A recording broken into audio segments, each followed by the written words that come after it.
आरोपियों।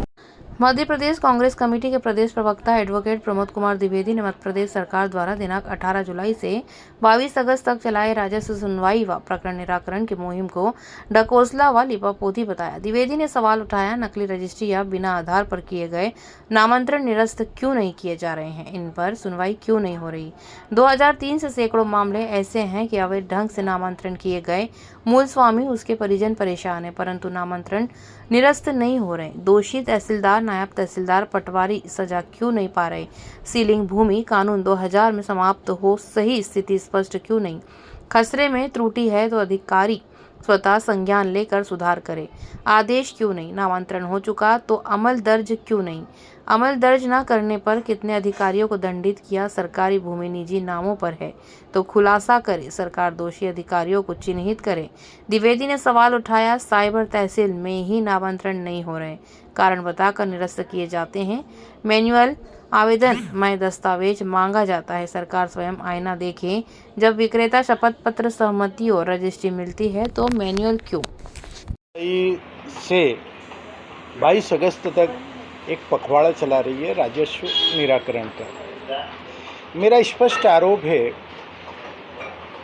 कि राजस्व निराकरण आखिर में लंबित क्यों रहे, और लंबित रहे तो दोषी अधिकारियों को आप दंडित क्यों नहीं कर रहे हैं। हजारों नामांतरण अवैध ढंग से हुए हैं, फर्जी रजिस्ट्रियों के माध्यम से भी नामांतरण हो गए हैं। नामांतरण होने के बाद जब खसरे में खरीदार का नाम दर्ज किया जाता है तो अमल दर्ज कहते हैं उसको, वो भी आपने लंबित रखा है। खसरे में त्रुटि है तो आपके अधिकारियों का दोष है। इन सारी चीज़ों को लेकर के रोज़ प्रतिक्रिया दी जा रही है कि हमने इतने निराकरण कर दिए, हमने इतने निराकरण कर दिए। तो लंबित क्यों थे,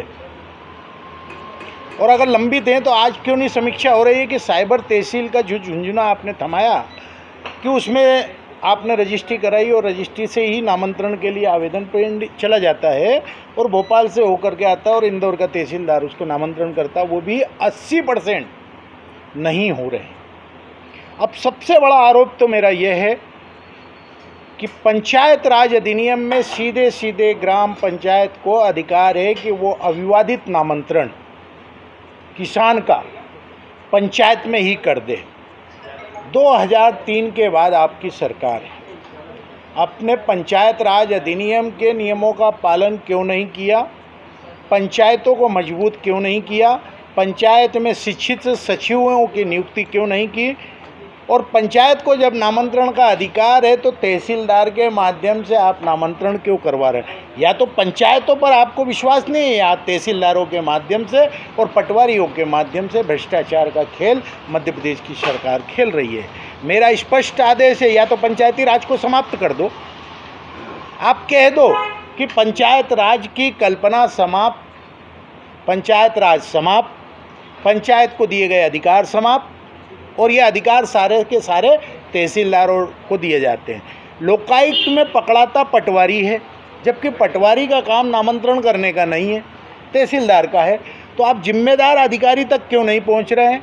कुल मिलाकर के राजस्व पखवाड़ा कागजी खाना पूर्ति है, और मैं कांग्रेस की ओर से स्पष्ट आरोप लगा रहा हूं कि मोहन यादव की सरकार ये बताए कि जब सुप्रीम कोर्ट ये स्पष्ट कह चुका है कि ग्राम न्यायालय की स्थापना की जाए, पंचायत राज का कानून स्थापित है, राजीव गांधी की सरकार लेके आई थी, मध्य प्रदेश में दिग्विजय सिंह जी के समय ये लागू हुआ था। पंचायतों के चुनाव हो रहे हैं, पंचायतों के चुनाव बंद कर दें, ग्राम पंचायतों को समाप्त कर दें, और सारे के सारे जो ढोंग और पाखंड का खेल है, हर हफ्ते नहीं हर दिन ये पखवाड़ा मनाए। भ्रष्टाचार की श्रेणी इसमें इतना एक ही उदाहरण देना काफ़ी है, न्यायनगर पर्याप्त है। न्यायनगर में एक संस्था ने ज़मीन बेची, संस्था की ज़मीन पर उस संस्था दूसरे क्रेता का कब्जा क्यों नहीं रहा, और तीसरे आदमियों ने बेचा तो 250 के अंतर्गत जब आवेदन भी क्रेता ने दिया तो ज़मीन तहसीलदारों ने खाली क्यों नहीं कराई, कलेक्टर ने खाली क्यों नहीं कराई। आज इतने मकान उजड़े, उस समय 1 या 2 मकान उजड़ते।